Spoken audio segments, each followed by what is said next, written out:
মানিকগঞ্জে বেড়েছে সবজির দাম। প্রকারভেদে প্রতি কেজি সবজির দাম বেড়েছে 10 থেকে 15 টাকা। এ নিয়ে আরো বিস্তারিত জানাতে ভাটবাউ সবজির আড়ত থেকে যুক্ত হচ্ছেন আসাদ জামান। যেমন হঠাৎ করে সবজির দাম বাড়ার কারণ হিসেবে কি বলছেন বিক্রেতারা?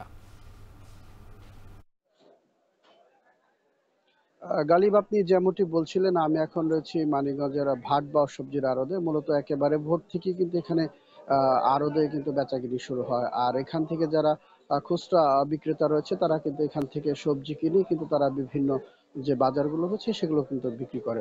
তো সপ্তাহে ব্যবধানে আমরা দেখেছি যে এখানে বিভিন্ন সবজিতে কিন্তু 10 থেকে 15 টাকা পর্যন্ত বেড়েছে।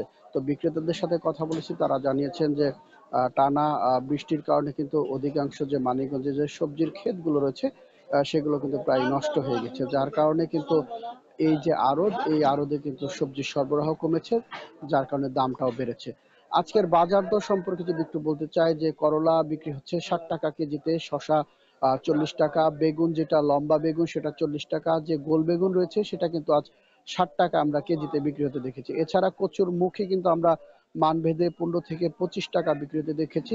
আর বটবটি যেটা রয়েছে সেটা কিন্তু 60 টাকা কেজি দরে বিক্রি হচ্ছে।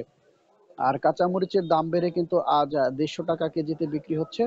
আর অপরদিকে যে পেঁয়াজ, পেঁয়াজের দাম কিন্তু গত সপ্তাহেও 45 থেকে 47 টাকা 50 টাকা পর্যন্ত বিক্রি হচ্ছে। সেই পেঁয়াজের দাম কিন্তু আজ বেড়ে 60 থেকে 62 টাকা কেজিতে এই পাইকারি আড়তে বিক্রি হচ্ছে। আমরা কথা বলেছি বিক্রেতাদের সাথে, তারা আমাদেরকে জানিয়েছেন যে এই যে চলতি যে বর্ষা মৌসুম, এই বর্ষা মৌসুমে কিন্তু থেমে থেমে কয়েকদিন পর পরে কিন্তু টানা 3-4 দিনের মতো করে বৃষ্টি হয়েছে, যার কারণে যে মানিকগঞ্জে যারা কৃষক রয়েছে এদের অধিকাংশ সবজি ক্ষেতগুলোই বৃষ্টির পানিতে থেকে কিন্তু পচে নষ্ট হয়ে গিয়েছে, যার কারণে কিন্তু সবজির উৎপাদন কমে গিয়েছে এবং বাজারেও কিন্তু ক্রেতা সংকট, সবজি সংকট রয়েছে।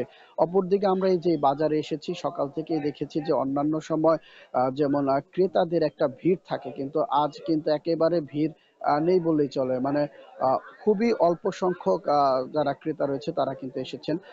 এর কারণ হিসেবে বিক্রেতারা যারা রয়েছেন তারা দুটি কারণ উল্লেখ করেছেন।